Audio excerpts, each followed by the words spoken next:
අපගෙන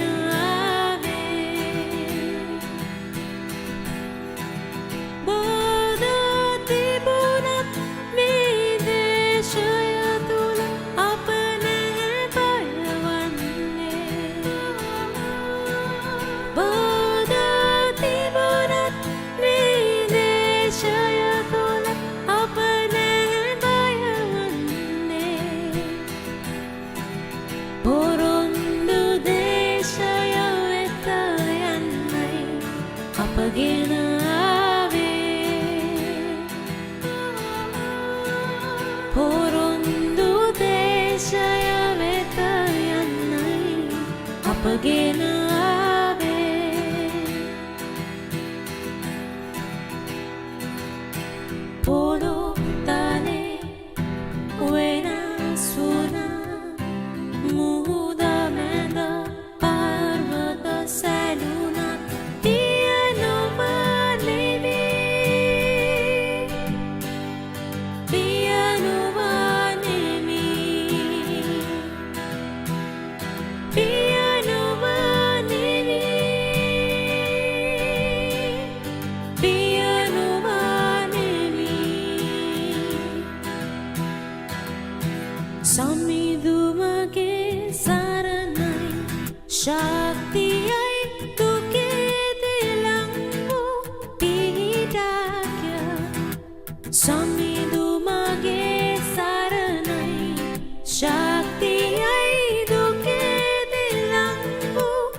ආශිර්වාද දැසනක් සිරු දෙනාට අන්තර්ජාලය හරහා අපිත් එක්ක සම්බන්ධ වන ඔබ දනහසගේ නාමයෙන් තමත් ආදරෙන් පිළිගන්නවා. අපි මේ දේව මෙහෙ උන්වහන්සේගේ දෑතට බාර කරලා ආශා කරමු. හලෙලූයා. ස්වාමිනේ ඔබ වහන්සේට ස්තුතිවන්ත වෙනවා මේ උදෑසන නිසා. පියාණන් ඔබගේ නාමය ඔස්සවන්ට ඔබගේ නාමයට নমස්කාර කරන්ට මේ දුනා දවස නිසා අපි ඔබ වහන්සේට බොහෝ සෙයින් ස්තුතිවන්ත වෙනවා. දේව මෙහෙ ස්වාමිනේ ආරම්භයේ සිට අවසානයේ දක්වා ඔබගේ දෑතට බාර කරනවා.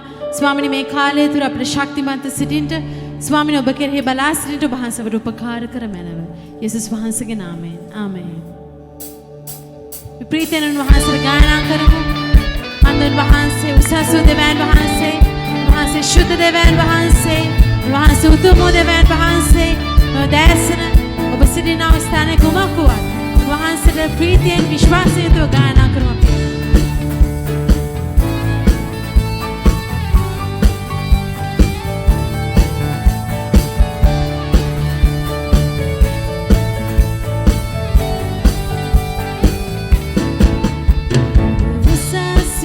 Samidehe, avende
Shudai samide mada tosva over abiyase over shudai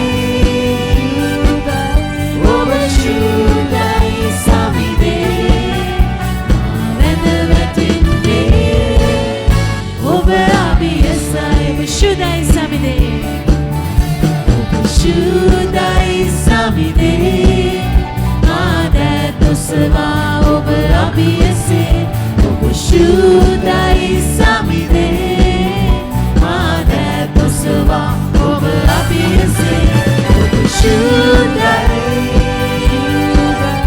over shudai samide mada vetinde over abiyase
Shudai, over Shudai.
Amen, amen.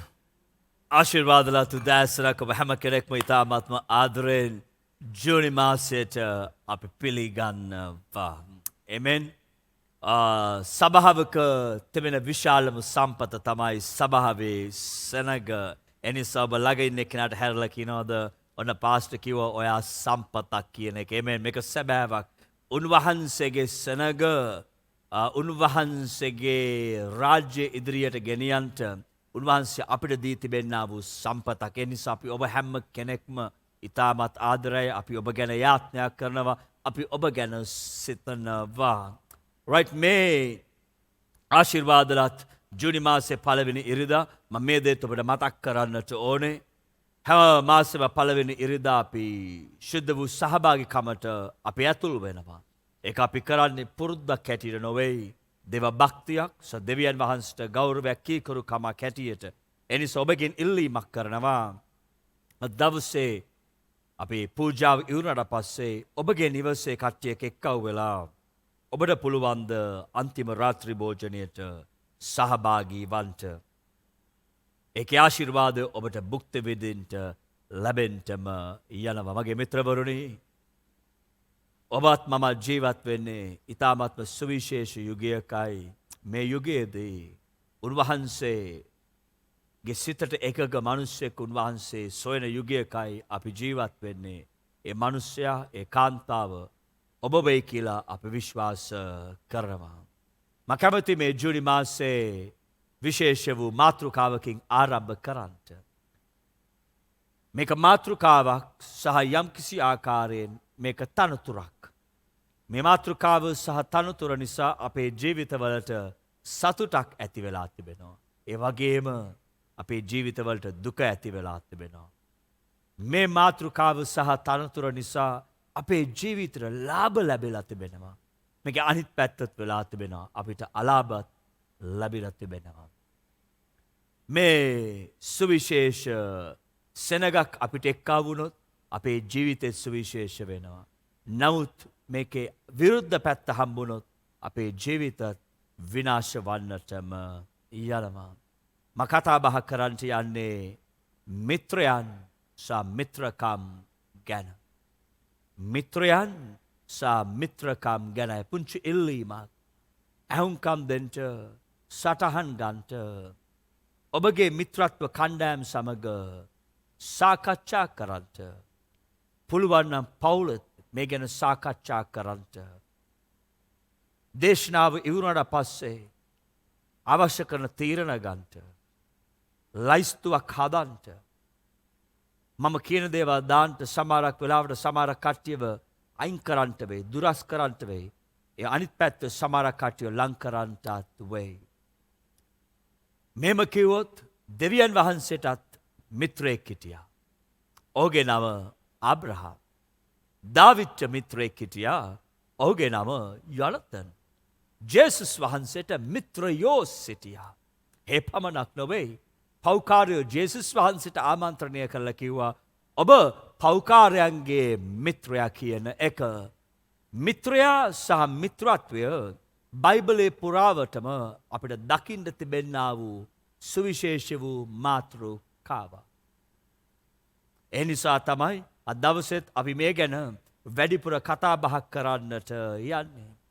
බයිබලයේ සුවිශේෂ චරිතයක් වන්නා වූ පාවුල්තුමා මේ ආකාරයෙන් අපිට යම්කිසි අවවාදයක් ගේනවා. ඒට හේතුව තමයි මිත්‍රයන්ට පුළුවන් ඔබේ ජීවිතේ පාට එක්කව කරන්නටත්, මිත්‍රයන්ට පුළුවන් ඔබේ ජීවිතය පාට නැති කරන්නටත්. පළවෙනි කොරින්ති 15 වෙනි පරිච්ඡේදයේ 33 වෙනි පදේ පාවුල්තුමා මෙවැනි අදහසක් ගෙනවා. දවසේ ශුද්ධ වූ ලියකියවිල්ල කියවන්නට සුවිශේෂ දරුවෙක්ව ගෙනල්ලා සිටින්නේ. හංගලා තමයි තියෙන්නේ, පෙන්වන්න කැමති නැහැ. පුංචි උදව්වක් කරන්නට. සර්විස් එක ඇහුම්කන් දුන්නට පස්සේ කවුද මේ දරුවගේ කටහඬ කවුද මේ දරුවා කියලා ලියලා එව්වොත් සිංහල සභාවෙන් ඔබට තෑග්ග පාස්ටර් ජූඩ් එවන්නට යනවා. එහෙනම් දරුවෝ කියවන්න බාන්න පළවෙනි කොරින්ති 15:33. නොරැවටෙන්න නපුරු සමාගමෙන් හොඳ චරිත නරක්වන්නේය. මොකද්ද කියන්නේ පුතා? ආයි කියන්න. නොරැවටෙන්න නපුරු සමාගමෙන් හොඳ චරිත නරක්වන්නේය. හරි ලස්සන්ට පාවුල්තුමා එක විස්තර කරා. රැවටෙන්න එපා. ඇයි රැවටෙන්න එපා කියන්නේ? සමහරක් කට්ටියට මේකේ බරපතලකම තේරෙන්නේ නැහැ. නපුරු සමාගමකින් නැත්තම් නපුරු ආශ්‍රයන් වලින් හොඳ චරිත පවා සෞත්තු වෙන්න තියෙන ප්‍රතිශතය වැඩිලු. එකෙන් අදහස් කරන්නේ නපුරු කට්ටිය අයින් කරන්න නෙවෙයි. නමුත් කතාබහ කරන්න හදන්නේ ඔබේ ජීවිතයේ ඉදිරියටත් ඉහළටත් ගුණාත්මකව ගෙනියන්නට නම් ඔබ කාත් එක්කද මිත්‍රත්ව පවත්වන්න යන්නේ ඒ ගැන සැලකිල්ලක් දක්වන්නට. මගේ බෙතනි එකේ මිත්‍රයන් ඔබ මේක හොඳට සිතට ගන්නට. රැවටෙන්න එපා. අද ෆේස්බුක් කරහා එක සමහරක් වෙලාවට මේ ළඟදිත් මට සමහරක් කට්ටිය කතා කළ එක්තරා සේවාවන් ගැන ඒ ප්‍රවේශම් වෙන්න නොඑක ආකාර මුහුණුවල් වලින් එනවා.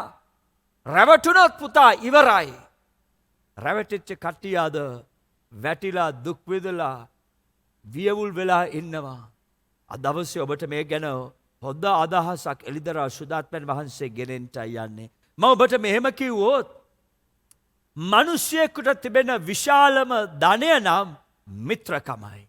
මිනිසෙකුට තිබෙන විශාලම ධනය මිත්‍රකමයි. ඇයි පාස්ටර් එහෙම කියන්නේ? ඒට හේතුව මෙයයි. එය මගේ හැඟීම් සම්පූර්ණ කරනවා. එය මගේ ආත්මික ජීවිතය සම්පූර්ණ කරනවා. මගේ ආර්ථිකය සවිබල කරනවා. මගේ ශාරීරික අවශ්‍යතාවයන් සම්පූර්ණ කරනවා. මිත්‍රයන් සහ මිත්‍රත්ව තුළින් මේ සියල්ලක්ම සිද්ධ වෙනවා. ඒ නිසා තමයි ගුණ යහපත් මිත්‍රයන් ඉන්නට අවශ්‍ය වෙන්නේ. වැදගත් වෙන්නේ කොච්චර මිත්‍රයෝ ඉන්නවද කියන එක නොවේ. මේ ඉන්න මිත්‍රය කියන තොග ගොඩ තුල කොච්චර ගුණ යහපත් මිත්‍රයෝ ඉන්නවද කියන එක. සමහර කට්ටිය ඔබගේ Facebook එක දහස් ගණන් ඉන්නවා. ඒවා මිත්‍රයෝ නෙමෙයි. මං කතා කරන්නේ ගුණ යහපත් මිත්‍රයෝ. දැන් ඔබට ප්‍රශ්නයක් අහන තිබෙනවා කවුද පාස්ටර් මේ ගුණ යහපත්? කොහොමද මේව හඳුනාගන්නේ? හරියට හරි. thank you ප්‍රශ්නය ඇහුවට. එන ඔන්න සිස්ටර් ලලා උත්තරේ දෙන්නයි යන්නේ. ඔබ ලියා ගන්න කවුද මේ ගුණ යහපත් මිත්‍රයෝ? ලියා ගන්න. චබි, ක්‍රිස්ටෝ, පාස්ටර් ආනන්ද ලියන්න ඕගොල්ලෝ. හරි වැදගත්. යූත් එකේ ළමයි ලියන්ට. මේවා ලියාගත්තට පස්සේ බලන්න මේ වගේ කට්ටිය ඔබගේ ලයිස්තුවේ ඉන්නවාද? අද මට හැගෙනවා. බිත්තර කනවනේ. දැන් මේ ගෙදරේම ඉන්න කාලේ වැඩිපුර බිත්තරේම කනවා ඇතිනේ. බිත්තරේ කඩනකොට මොකද කරන්නේ? එම කැඩුවා. කාලා බිත්තරේ තාච්චියට දැම්මා. මොකද කරන්නේ? අපි කියනවාද එග් ෂෙල් එක කන්නේ නැහැ. විසික් කරන. අද දවසේ සමහරක් කට්ටියගේ ඒ වගේ යාළුවෝ ඉන්ට යනවා. සමහරක් ආශ්‍රයන් යාළුවන්ගෙන් ටිකක් අයින් වෙන්න යනවා. දුරස් කරන්ට වෙනවා. වෙන ගුණාත්මක මිත්‍රයන් හොයාගන්න විදිය. නම්බර 1 පළවෙනි එක තමයි ඔබේ ජීවිතය යහපත් වෙන්න උපකාර කරන කන. ඔබට වඩා යහපත් වීමට උපකාර කරන කෙනෙක්. ඒව තමයි ගුණ යහපත් මිත්‍රයෝ. ඔබ නැති වෙන්න නෙමෙයි ඔබ වඩා යහපත් කරන. දෙවෙනි දේ ඔබට ප්‍රේම කරන්නේ ඔබගේ සැබෑ ස්වභාවය නිසා. ඔබට තිබෙන්නා වූ හැකියාවන්, දක්ෂකම්, තනතුර, මිල මුදල් නිසා නොවේ. සමහර කට්ටිය ඔබ ආශ්‍රය කරන්නේ ඔබේ හැඩරුවට. ඒ වගේ කට්ටිය නොවේ. ඔබ කවුද කියන කෙනාව ඔබ නිසා ප්‍රේම කරන කෙනා. තුන්වෙනි දේ වේදනාවක් ඇති වුණත් ඇත්ත කියන කෙනෙක් වෙන්න ඕනේ. මේ සැබෑ වූ මිත්‍රයා. සැබෑ වූ මිත්‍රයා නිතරම ඇත්ත කියනවා. මේ බොරු කියන්නේ නැහැ. රහ නැත්තම් රහ නැහැ. කැතයි නම් කැතයි. මොකද කියලා හිතුනොත් ඇත්ත දේ කියලා දානවා. සැබෑවූ මිත්‍රයන්. සැබෑ මිත්‍රයා සත්‍යතාවය ඔබට කියා දෙනවා. ඔබට රිදුනත්. හතරවෙනි දේ තමයි ඕනම අවස්ථාවක ඔබ සමග සිට ගන්නවා. හොඳ කාලේ පමණක් නොවේ අභියෝගාත්මක කාලේ. තියෙන කාලේ පමණක් නොවේ ටිකක් නැති බැරි වෙන කාලෙත් ඔබත් එක්ක සිට ගන්නවා. මේගොල්ලන්ට තමයි අපි කියන්නේ ගුණාත්මක මිත්‍රයෝ කියන එක. ඔබ ළඟ මෙවැනි ගුණාත්මක මිත්‍රයෝ සිටිනවද? සමහර කට්ටිය කියනවා ඒගොල්ලව කොහෙ හොයන්නද පාස්ටර්? මම ඔබට කියනවා ඒ වගේ මිත්‍රයෝ ඉන්නවා. කොහොමද පාස්ටර් දන්නේ? මට මුණ ගැහිලා තිබෙනවා. මා සමග සිටිනවා.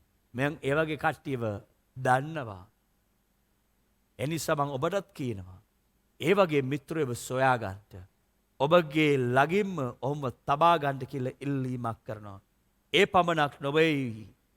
මා බයිබලයේ කියනවා මිත්‍රයෝ තෝරගන්නකොට ප්‍රවේශම් වන්නට ඕනේ. ඇයි? මිත්‍රයන්ට බලය තිබෙනවා තමාගේ ජීවිතය හොඳ හෝ නරකට හරවන්න. ආබ්‍රහම් දෙවියන් වහන්සේ එක්ක මිත්‍රත්වයට එනවා. ආබ්‍රහම්ගේ ජීවිතය වෙනස් වෙනවා.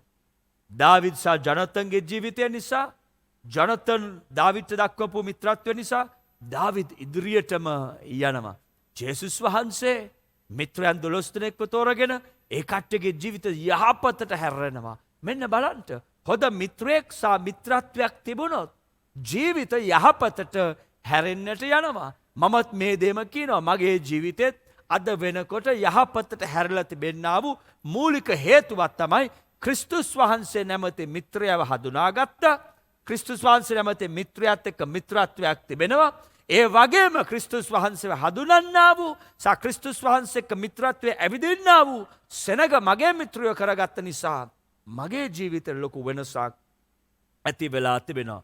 ඒ නිසා අද දවසේ මොන වගේ මිත්‍රයන්ද හොයාගන්න ඕනේ? මොන වගේ සෙනගෙන්ද දුරස් වෙන්න ඕනේ කියලා බයිබලයේ කියනවා. දැන් ඔබත් සමග අදහස් කීපයක් ගෙනෙන්න යනවා. මේ කට්ටියගෙන් දුරස් වෙන්න ළඟින් එක්කිනාට හැරලා කියන්න ඔයගෙන් දුරස් වෙන්න වෙයිද දන්නේ නැහැ කියන එක right. මේක තමයි ඇත්ත. right. හිතෝපදේශ 24 1 සහ 2 නැවත වාරයක් කටහඬට හොදට ඇහුම්කන් දෙන්න රහසෙන් කෙනෙක් කියවන්නේ කටහඬ හඳුනා ගත්තොත් කවුද කියලා අපිට ලියලා ඇව්වොත් පාස්ටර් ජූඩ් ඇතුළු අපේ කණ්ඩායම ඔබට විශේෂ වූ තෑග්ගක් එවන්නට යනවා. එනම් හැංගිලා හොරෙන් කොලෙන් ඉන්නා වූ ඒ දරුවට දැන් අපි ආරාධනා කරනවා හිතෝපදේශ 24 1 සහ 2 කියවන්න. දුෂ්ට මනුෂ්‍යයන්ට ඊර්ෂ්‍යා නොකරන්න. ඔවුන් සමග සිටීමට ආශා නොවන්න. මක් නිසාද ඔවුන්ගේ සිත නාස්ති කරන්නට කල්පනා කරයි. ඔවුන්ගේ තොල්ද අනතුරු කිරීම ගැන කතා කරයි. නැවත වාරයක් කියවන්න පුතා. ඒක හරි ලස්සනයි. ඒ බයිබල් පද කියවන්නට හොදට ඇහුම්කන් දෙන්න right. දුෂ්ට මනුෂ්‍යයන්ට ඊර්ෂ්‍යා නොකරන්න. ඔවුන් සමග සිටීමට ආශා නොවන්න. ඔවුන් සමග සිටීමට මොකද්ද? ආශා නොවන්ට. මොන මනුෂ්‍යයන් සමග? දුෂ්ට මනුෂ්‍යයන් සමග ඉන්නට right. ඒට හේතුව ඇයි? දෙවෙනි පදේ කියන්න. මක් නිසාද ඔවුන්ගේ සිත නාස්ති කරන්නට කල්පනා කරයි. ඔවුන්ගේ තොල්ද අනතුරු කිරීම ගැන කතා කරයි. ඒට හේතුව ඔවුන්ගේ සිතේ තිබෙන්නේ නාස්ති කරන්නට. බයිබලයේ අපිට දෙන පළවෙනි අවවාදයක් තමයි මිත්‍රයන් තෝරගන්නට. නපුරු ඉංග්‍රීසියේ එක හරිය ලස්සනයි. Don't choose evil people. Don't choose evil people. නපුරු සෙනගව තෝරගන්න එපා. කවුද මේ නපුරු මිනිස්සු? පැහැදිලි ලෙස කියලා. ඒ කට්ටියගෙන් ටිකක් දුරස් වෙන්න නැවත වාරයක් මේ දේ අල්ලගන්නට. ජේසුස් වහන්සේ අපිට ඉගැන්නුවා අසල්වාසියට ප්‍රේම කරන්න. ජේසුස් වහන්සේ අපිට කිව්වා හැම කෙනෙකුට කියලා සුභාරංචිය කියන්න. යේසුස් වහන්සේ අපි කිසි කෙනෙකුට කියලා නැහැ මිනිස්යම ප්‍රතික්ෂේප කරන්න. මේකෙන් අදහස් කරන්නේ ප්‍රතික්ෂේප කිරීමක් නොවේ. මේකෙන් උගන්වන්නේ ආශ්‍රය කරන්නට එපා කියන එක. හලෝ හෙලෝ කොහමද හායි හෝයි ගහගෙන යන්න පුළුවන්. නමුත් ළඟට ගේන්න එපා කියන එක. ඕක තමයි අදහස. සමහර කට්ටිය ඔබගේ ජීවිත නැති වෙලා තිබෙන්නේ. ඔබ තෝරගෙනම තිබෙන්නේ මේ නපුරු මිනිස්සු. බලන්ඩකෝ ඒගොල්ලන්ගේ ඔහුන්ගේ සිත්වල තිබෙන්නේ නපුරම දේ. අනුන්ව නැති කරන්න විනාශ කරන්න. කතා කරොත් මොකද කියන්නේ අරුන්ට හෙන ගහලා යන්න අපරාධ වචනමයි තිබෙන්නේ. ඒ වගේ බයිබල කියන ඒ වගේ මිනිස්සු අනේ ආශ්‍රය කරන්නට එපා. දැක්කොත් අනිත් පැත්තෙන් ගියත් කමක් නැහැ. ඔවුන් කෝල් එකක් දාලා බැන්නොත් දැකලා අහක බලාගෙන ගියා නේද? ඔබ කියන්න ඔව් දැකලා අහක බලා ගියා තමයි. අකමැති හින්දා නෙවෙයි. ඔබට ආදරෙයි. ඒත් ඔයාගේ වැඩපිළිවෙල හොඳ නැහැනේ. මම ඒකෙන් තව වැඩපුර විස්තර කතා කරන්න. දෙවනි අදහස බයිබලයේ කියනවා හිතෝපදේශ පොතේ දෙවනි තිමෝති 3 වෙනි පරිච්ඡේදයේ 4 වෙනි පදයේ සහ 5 වෙනි පදයේ හොඳට ඇහුම්කම් දෙන්න මේ සෙනගව ආශ්‍රය කරන්න එපා කියලා බයිබලයේ කියන්නේ. මම නෙමෙයි සුද්ධ වූ බයිබලයේ. කියවන්න පුතා. ද්‍රෝහියෝව, හිතුවක්කාරයෝව, අහංකාරයෝව, දෙවියන් වහන්සේට වඩා සැපසෙල්ලමට ප්‍රේම කරන්නෝව, දේව භක්තියේ වේශය දරන නොමුත් එහි බලය එපා කළ අයව සිටින්නෝය. එබඳු අයගෙන් අහක් වෙන්න. එබඳු අයගෙන් අහක් වෙන්න. ඇවතවාර ලං වෙන්න එපා. දුරස් වෙලා සිටින්න ළඟ ඉන්න කෙනාගේ මූණ දිහා බලලා කියන්නේ ඔයා ගැන නෙවෙයි කියන්නේ right. නමුත් බයිබලයේ කියනවා මේ ගතිගුණ තිබෙන මිනිස්සුගෙන් ටිකක් දුරස් වෙලා ඉන්න. මොකද්ද පුතා ආයිත් කියවන්න ඒකේ 4 වෙනි පදය මොන වගේ කට්ටියද? ද්‍රෝහියෝව, අන්න අහගන්න මේ සෙනගගෙන් හරි. හිතුවක්කාරයෝව, හරියට හරි අහගන්න ඊළඟ අහංකාරයෝව, right. දෙවියන් වහන්සේට වඩා සැපසෙල්ලමට ප්‍රේම කරන්නෝව, දෙවියන් වහන්සේ දේව භක්තියේ වේශය දරන නොමුත් එහි බලය එපා කළ අයව සිටින්නෝය. එබඳු අයගෙන් අහක් වෙන්න. මෙන්න මග හරින්ට ඕනේ ආගමික නමුත් ආත්මාර්ථකාමී. ආත්මාර්ථකාමී මිනිස්සු ගොඩක් ඉන්නවා. සමහරක් මිනිස්සු මූණ දැක්කම හරි ආගමිකයි. දැක්කොත් භක්තියම තමයි. නේ? ගහක් මතක් වෙනවා. මොන ගහද? බොහෝ ගහ මතක් වෙනවා සමහරක් කට්ටියගේ මූණ දැක්කම. ඒ වගේ. නමුත් ඇතුළ බලනකොට බොහෝ ගහ නෙමෙයි මට වචනේ කියන්න බෑ මොන ගහද කියන එක. නමුත් ඒ වගේ සමහරක් කට්ටිය එළියෙන් හරි සුද්ධවන්තයි. ටෝක් එක මාර ධර්මිෂ්ඨයි. නමුත් සිත පොඩ්ඩක් බලනකොට තියෙන පුදුමාකාර දේවල්. බයිබලයේ කියනවා ඒගොල්ලන්ගෙන් දුරස් වෙන්න. ආගමික අදහස් තියෙන නමුත් දෙවියන් වහන්සේගේ බලය සුළු කරනවා. දෙවියන් වහන්සේගේ ක්‍රියාව සුළු කරනවා. ඒ කට්ටියව ආශ්‍රය කරන්නට එපා කියන එක ඇයි බයිබලයේ ඒ දේ කියන්නේ? බයිබලයේ මටත් ඔබටත් රන් අවවාද දෙනවා. ශිල්පා මාක් අල්ලගන්න ඕනේ. රන් අවවාද දෙනවා. මේවා පිළිපදින්න. මේ වගේ ගතිගුණ තිබෙන කට්ටිය දුරස් වෙන්න. ඒගොල්ලම ළඟටවත් ගන්නට එපා. මම කියන දෙයක් නෙවෙයි. සුද්ධ වූ ලියකියවිල්ලේ අපිට කියනවා. තව ටිකක් අපි ඉස්සරහට යමු. තව බයිබල් පදයක් 1 වෙනි කොරින්ති 5:11 මේම කියනවා. නුමුත් සහෝදරයෙක්යි කියන ලද කෙනෙක් වෛශ්‍යාකම් කරන්නෙක්වත්, ලෝභයෙක්වත්, රූප වඳින්නෙක්වත්, නින්දා කරන්නෙක්වත්, බේබද්දෙක්වත්, කොල්ලකාරයෙක්වත් වේ නම් එබන් දෙකු සමග සමාගම් නොපවත්වන්නටද කෑමවත් නොකන්ටද දැන් නුඹලාට කියමි. ඒ වගේ කට්ටිය එක්ක මොකද්ද කරන්න එපා කියන්නේ? සමාගම් පවත්වන්න එපා. ආශ්‍රය කරන්නට එපා.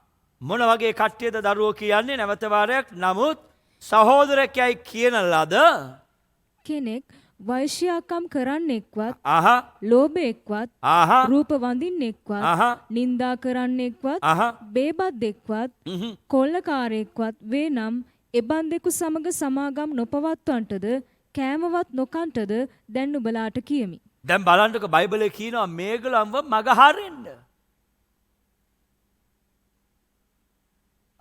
මගේ තාත්තා දැනට ස්වර්ගයට ගිහිල්ලා ඔන්න මෙන්න අවුරුද්දක් වෙනවා. මගේ තාත්තා කතාවක් කරනකොට එක්තරා දවසක අපිට මේ විදිහට දෙයක් කිව්වා.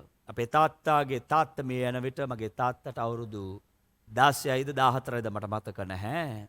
ඒ නිසා තාත්තගේ පවුලේ බර තාත්තගේ කර පිටට වැටුණා. තාත්තා සංගීතයට හරි දක්ෂ නිසා තාත්තා අවුරුදු 18 වගේ වෙන විට තාත්තා ක්ලබ් වල නයිට් ක්ලබ් වල මිනිස්සුන්ව සතුටු කරන්නට වාදනය කරන්නට ගායනා කරන්නට තාත්තා යනවා. තාත්තගේ අම්මා හරිම ශුද්ධවන්ත භක්තිවන්ත කාන්තාවක්. හැමදාම අපේ තාත්තට කියනලු ජෝර්ජ් බොන්න බෑ සිගරට් බොන්න බෑ කියන එක. නමුත් ක්ලබ් එකේ අරවිල එනකොට ඇදුම් වල ඒ ගඳ තිනකොට අහනවා බිව්වද? තාත්තා අපිට කියනවා අවුරුදු ගාණක්ම තාත්තා සෙල්ලම් කරාලු ඒ ස්ථානවල. නමුත් බියර් එකක්වත් බිව්වේ නැහැලු. අවුරුදු 23ලු තාත්තා කිව්වේ පළවෙනි බියර් එක සිගරට් එක බොන්න පටන් ගත්තේ. කොහමද ඒක වුනේ? මේ කතා කරන දේවල් තාත්තේ ස්ථානවලට ගියා. ගියාට පස්සේ මේ සෙනග යාළුවෝ බවට පරිවර්තනය වුණා. මේ සෙනගත් එක්ක සමාගම් පවත්වන්න පටන් ගත්තම දන්නේම නැතුව මොකද වෙන්නේ? ඔහුගේ ජීවිතයටත් ඒගොල්ලන්ගෙන් බලපෑම් ආවා. ඒ බලපෑම නිසා ඔහුගේ ජීවිතේ හොඳ පුරුදු වලින් ඔහු දුරස් වෙලා නරක පුරුදු වලට ඇතුල් වුණා. මගේ තාත්තගේ තාත්තා මේ යන්නේ පිළිකාවක් එක්ක. ඔහු සිගරට් හොදට බිව්වා. ඔහු පොලිසිය හොද නිලයක් දරපු කෙනෙක්. මගේ තාත්තා හිතුවා කවදාකවත් මං සිගරට් බොන්නේ නැහැ. ඇයි? මගේ තාත්තා නැති වුණේ සිගරට් බීපු නිසා. නමුත් මොකද වුනේ? ඒ කට්ටියව ආශ්‍රය කරා. ඒගොල්ලෝ එක්ක සමාගම් පැවැත්තුවා. දැන් ඔබ දන්නවා මම ඇවිල්ලා ආගමික මිනිස්සෙක් නෙවෙයි. මම ක්‍රිස්තුස් වහන්සේගේ දරුවෙක්. මම ක්‍රිස්තුස් වහන්සේ වගේ වෙන කෙනෙක් වෙන්න හදන කෙනෙක්. මම හැම කෙනෙක්ම ආදරය කරන කෙනෙක්. නමුත් හැම කෙනෙක්ව ආශ්‍රය කරන්නේ නැති කෙනෙක්. ටිකක් හිතන්නකෝ.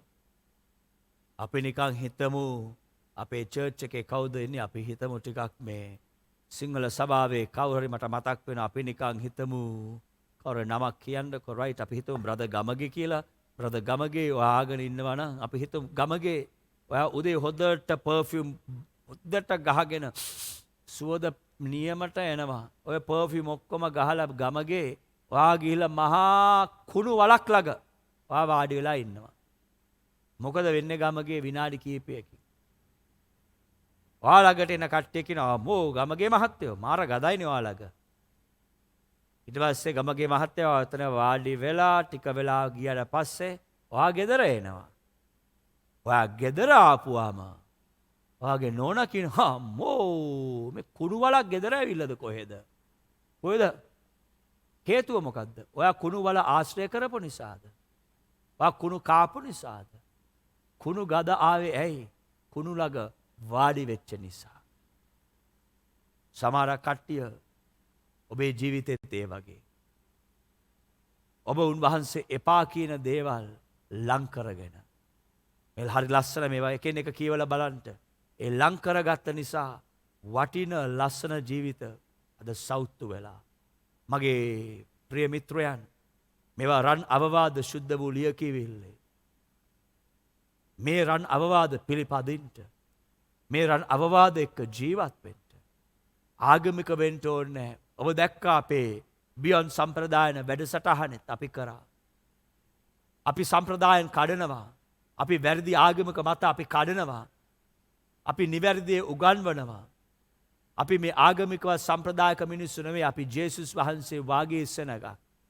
ජේසුස් වහන්සේ වාගේ සෙනගක් අපි බිහි කරන්න නැගිටවන්ට වෙහෙස දරන සෙනගක්. අපි ආගමික නෙවෙයි. නමුත් බයිබලයේ අපිට උගන්වන දේවල් අපි ක්‍රියාත්මක කරමු. මං කිව්වාගේ ජේසුස් වහන්සේට කිව්වා පව්කාරයාගේ මිත්‍රයා කියලා. නමුත් ජේසුස් වහන්සේ ඔවුන් දිහා බලලා කිව්වේ නෑ ඔබ මගේ මිත්‍රයා කියන එක. අපිත් එහෙමයි. අපිත් ප්‍රවේශම් වෙන්න ඕනේ. අපේ මිත්‍රත්වයේ වලල්ලට අපි කාවද ලං කරන්න ඕනේ කියන එක. හතරවෙනි දේ ඔන්න විෂ වායුවක් ගැන එලිදරව්වක් කරන්නට යන්නේ. මේවා හරිම විෂයි. සර්පයන්ටත් වඩා විෂයි. මේ හතරවෙනි කෙනාව ආශ්‍රය කරන්න එපා කියන එක. රයිට්? පරමාණු බෝම්බයක් හොදයි. ඒ බෝම්බයට වඩා මේක බලවන්තයි. ප්‍රශ්නේ මේකයි. හැමතැනම හෝල්සේල් එකේ තිබෙනවා. රයිට්? කවුද මේ කෙනා? ඔබට ඔන්න එලිදරව් කරන්නට යන්නේ සුද්ධ වූ බයිබලෙම හිතෝපදේශ 20:19 මේ පරමාණු බෝම්බය ගැන කියන අපිට මේ බෝම්බේ ආශ්‍රය කරන්න එපා. මේ වගේ බෝම්බයක් වෙන්නත් එපා. උදව්වක් කරන්නට අර ළමයා බයිබලේ පෙරලනකන් ළඟ ඉන්න කෙනා හැදලා කියන්නේ ඔයා ගැන නොවේයි පාස්ටර් කියන්නේ. ඔයා නියම කෙනා. මේ බයිබලේ කියන්නේ ඔයාටත් මටත් අද ඉගෙනගෙන මේගොල්ලෝ එක්ක ආශ්‍රය කරන්න එපා. කියවන්න පුතා. කේලම් කියමින් ඇවිදින්නා රහස් සිලිදරව් කරන්නේය. එබැවින් බොහෝ සෙයින් කට අරින්නා සමග සමාගම නොපවත්වන්න. සමාගම් පවත්වන්න එපා. කාත් එක්කද දරුවෝ කියන්නේ? බොහෝ සෙයින් කට අරින්නා සමග. කට අරින්නට ඉස්සෙල්ලා එකක් කියන්නේ. ඒක කට ඇරලා කියන්න බලන්න. කේලම් ආ, කියමින් හරියට. ඇවිදින්නා. මොනවා කියමින්ද? කේලම් කියමින් ඇවිදින්න. අනිත් වචනේ තමයි ඕපදූප. ඉංග්‍රීසියෙන් අපි කියනවා ගොසිප්. දැන් ඔයගොල්ලෝ හොඳට දන්නවා මේ වැඩක් නැති මිනිස්සු වැඩිපුරම කාලය ගත කරන්නේ ගොසිප් ලංකා එකේ. ඔව්. බයිබලය ඇහුවොත් දන්නේ නැහැ. අද එක්කෙනෙක්ට අපි කිව්වා බයිබලය පෙරලන්න දන්නේ නැහැ. නමුත් ගොසිප් ලංකා ගැන ඕන දෙයක් දන්නේ. ඕපදූප ගැන බයිබලයේ කියනවා ප්‍රවේශම් වෙන්න. සමහර කට්ටිය මට ඇවිල්ලා කියලා තියෙනවා පාස්ටර් අපි නම් ජීවිතේ ඕපදූප අහන්නේ. අපි ඕපදූප අපි කතා කරන්නේ නැහැ. ආපෝ ඒවා අපි කරන්නේ නැහැ. මං කව හරි සන්තෝෂයි ගොඩාක් හොඳයි. හරි ප්‍රීතියක් එහෙම ආවයි. හැබැයි පාස්ටර් අපි අහගෙන ඉන්නවා. අනේ මේ බයිබලයේ කියන අහන්නත් එපා කතා කරන්නත් එපා. අපරාධේ. දැන් බලන්නකෝ මේ කියන දේවල් නිසා මිනිස්සු කී දෙනෙක්ගේ ජීවිත නැති වෙලා තියෙනවද? ඔය ඇහුම්කන් දෙන මගේ කටහඬට ඇහුම්කන් දෙන ඔබටත් දැන් මතක් වෙනවනේ සමහර කට්ටියව. අද සමහර කට්ටිය පල්ලියෙත් නැහැ, සේවයේත් නැහැ, පවුලුත් නැහැ, ඒව මොකුත් නැහැ. ඔබට ඒව මතක් වෙනකොට ඒගොල්ලන්ට ඔබවත් මතක් වෙනවා. ඒව තමයි කේලංකාරයන්ට. එක එක්කිනාව මතක් වෙනවා. බයිබලයේ කියනවා මේ ජරා පුරුද්දෙන් අයින් වෙන්න. මේ පුරුද්දට සාප කරන්න. මං කියනවා බෙතනිය එකේ මේ වගේ කට්ටිය අපිට එපා. මේක මහා භයානක විෂවායුවක්. එපා. මේවා අයින් කළා දාන්න. මේ කට්ටිය එක්ක ආශ්‍රයක්වත් කරන්න එපා. මම නෙමෙයි කියන්නේ. බයිබලය කියන්නේ. දරුවෝ ආයිත් එක කියවන්න පුතා ආයිත් මේ කට්ටියට මේක හරියට ඇහුන්නේ නැහැ වගේ. සමහර කට්ටියගේ මොකද එළුවේ එක එක දේවල් දුවනවා. මොකද ඇත්තට මේක ආශ්‍රය කරන්නද එපාද කියන එක බයිබලේ කියනවාද පොඩ්ඩක් කියවන්න. ආයිත් කියවන්න. කේලම් කියමින් ඇවිදින්නා රහස් කේලම් කියනින් ඇවිදින්න දැන් මේක මේ ඒ කාලේ ලියුවේ පුතා රයිට්. ඒ නිසා දැන් කේලම් කියන ඇවිදින විතරක් නෙමෙයි දැන් කේලම් කියමකින් ෆෝන් එකෙන් කතා කරන්න, කේලම් කියමින් ටෙක්ස්ට් මෙසේජ් යවන කෙනා, කේලම් කියමින් Facebook එකේ දාන කෙනා ගැන දැන් කියන්න ඊළඟ එකත් කියවන්නද? එබැවින් බොහෝ සෙයින් කට අරින්නා සමග සමාගම් නොපවත්වන්න. සමාගම් පවත්වන්න එපා.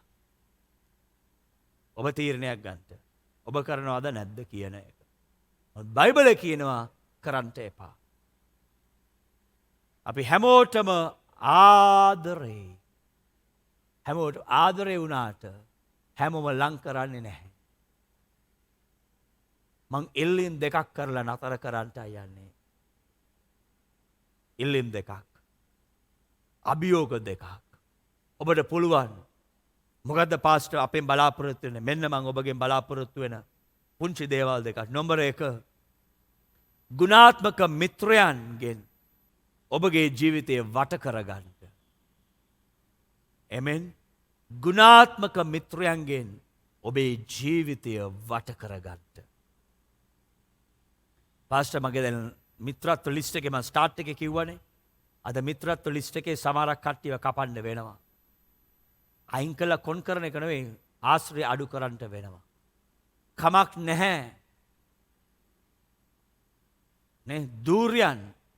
එහෙම කිව්වම සමහර කට්ටිය කැමති පාසෙ ජූඩ්ඩෙම දූර්යයන් වලට හරි ආසයි. නමුත් දූර්යයන් ගෙදර ගෙනාපු හැටියම ගෙදරම ගද ගන්නවහලු. ඒ වගේ තමයි මේ කතා කරපු මේ කොටස් 4 ඉන්න මිනිස්සු ගෙනාපු හැටියම දූර්යයන් ලං කරා වගේම තමයි. නේ සමහර කට්ටිය දන්නේ මේ ඒකල අපි කනවා මේ බොම්බිලි කියලා. බොම්බිලි තාමෝ 70ක් මේට ගදක් වෙනවා. බයිබලේ කියනවා ප්‍රවේශම් වෙන්න ඒගොල්ලම ලං කරන්න එපා. ඔව් සමහරක් මිනිස්සු දූර්යයන් වගේ, සමහර කට්ටිය බොම්බිලි වගේ. සමහරක් මිනිස්සු කෙසෙල් එලි වගේ. අපි ඉස්සලා යවන්න හදන ප්‍රවේශම් වෙන්න. ඒ නිසා මේ අවවාද ඔබ ගන්නට, ඔබ අවවාද අරගෙන ඔබේ ජීවිතේ එක්කව කරගත්තොත් ඔබටම තමයි හොද වෙන්නේ. ඒ නිසා ගුණාත්මක යාළුවෝ එක්ක වට කරගන්න. පාස කවුද ගුණාත්මක? අපි ඔබට කිව්වා. මේවා ගැන සාකච්ඡා දෙවෙනි ඉල්ලීම මේකයි. ගුණාත්මක මිත්‍රයෙක් වන්නට ඔබ තීරණයක් ගන්නට. ගුණාත්මක මිත්‍රයෙක් වෙන්න ඔබ තීරණයක් ගන්නවද? ජේසුස් වහන්සේ ශුද්ධ ස්ථානයේ සිටියේ. සියලුම සැප සම්පත තිබුණා වූ ස්ථානයේ සිටියේ. උන්වහන්සේ ජේසු නැමැති මිත්‍රයා සියලු දේ අතහැර පව්කාර ලෝකයට බහිනවා. පාපයෙන් ඉන්නව මාව ගලව ගන්නට. මඩේ ඉන්නව මාව ඇදලා ගන්නට. මේ දේ හොදට ඇහුම්කම් දෙන්න. සමහරක් වෙලාවට අපේ ජීවිතේ අපිට ගින්නට බහින්න වෙනවා. ගින්න ඉන්න කෙනාව එළියට ගෙහෙන්න. සමහරක් වෙලාවට මඩට බහින්න වෙනවා. මඩේ ඉන්න කෙනාව එළියට ගෙහෙන්න. සමහරක් වෙලාවට සමාජයට බහින්න වෙනවා. සමාජය නිසා අතරමන් වෙලා අසරණ වෙලා අඩමින් ඉන්නව කෙනාව එළියට ගේන්න සමහරක් වෙලාවට අපිට බහින්න වෙනවා. සමහර දවසට අප්පුඩි ගහලා එන්න කියනත් පුළුවන්. සමහරක් වෙලාවට බැහැලා එළියට ගන්න පුළුවන් වෙන්නත් ඕනේ. මම ඔබගෙන් ඉල්ලන්නේ ඔබ ගුණාත්මක මිත්‍රයෙක් වෙනවද? ගුණාත්මක මිත්‍රයෙක් වෙන්න. මේ සභාවට ඔබ ගුණාත්මක මිත්‍රයෙක් වෙන්න. ඔබේ මිත්‍රත්ව කණ්ඩායමේ ගුණාත්මක මිත්‍රයෙක් වෙන්න. ඔබව අවශ්‍යයි මේ රටට ලෝකයට. ගුණාත්මක මිත්‍රය අවශ්‍යයි. ලෝකයක් වෙනස් කරන්නට පෙරලියක් කරන්නට ඔබට එවැනි කෙනෙක් වෙන්න පුළුවන්ද? මම පුංචි යාඥාවක් කරන්නටයි යන්නේ. මේ යාඥාව කරන විට ඔබ මා සමග එක්සිත් වෙන්න. එක්සිත් වෙලා සුදාත්මයන් වහන්සේට ඉර දෙනවද? ඔබේ ජීවිතය ස්පර්ශ කරන්නට අපි යාඥා කරමු. දෙවි පියාණන් මම යාඥා කරනවා මේ ජූනි මාසයේ පළවෙනි ඉරිදා. මිත්‍රත්ව නිසා මිත්‍රයෝ නිසා තුවාල වෙලා වේදනා විඳින හැම කෙනෙක් ගැන මම යාඥා කරනවා. ස්වාමිනී ඔබ ස්පර්ශ කරන්න. ඔබ සුව කරන්න. ඔවුන්ගේ ජීවිත අද අලුත් මට්ටමකට ගෙනෙන්න කියලා මම යාඥා කරනවා. ඒ වගේම හොඳ මිත්‍රයෙක් වෙලා අන් මනුෂ්‍යයන්ගේ වැරදි ප්‍රතිචාර නිසා යම් කිසි කෙනෙක් කඩාගෙන වැටිලා සිටිනවද? ඒ කට්ටියවද සනසන්ට ඒගොල්ලම නැකිටවන්න කියලා මම යාඥා කරනවා. දවසේ මගේ හදට ඇහුම්කන් දෙන හැම කෙනෙකුටම ශක්තිය දෙන්න පියාණනි. ගුණාත්මක මිත්‍රයන් ඔවුන්ගේ ජීවිතය ලං කරන්නට, දුරස් කරන්නට ඕන මිත්‍රයන්ව දුරස් කරන්නට අවශ්‍ය කරන තීරණ ගන්නට ශක්තිය දෙන්න. ඒ වගේම මේ ලෝකය වෙනස් කරන්නට ඔවුන්ට ගුණාත්මක මිත්‍රයෙක් වෙන්න සිත සිතුවිලිද ධෛර්යද ශක්තියද බලයද ආලේපය බෙතනියකේ මගේ මිත්‍රයන්ට දැන් නිදහස් කර මැනව යේසුස් වහන්සේගේම නාමයෙන්. ආමෙන්. ආමෙන්. ආමෙන්. එමෙන්. ඔබ හැමෝටම ජේසු පිහිටයි. අමතක කරන්න එපා. අන්තිම රාත්‍රී භෝජනයේ සහභාගීකම දක්වන්නට ඒ වගේම ඔබේ සභාවේ වර්ධනයට සංවර්ධනයට අවශ්‍ය කරන්නා වූ දෙවියන් වහන්සේගේ කොටස නැමැති 10න් කොටස ඔබට පුළුවන් හැම ආකාරයෙන්ම සහයෝගය දක්වන්න කියලා ඉල්ලලා ඔබගෙන් දැන් සමුගන්නවා. ඔබ හැමෝටම ජේසු පිහිටයි.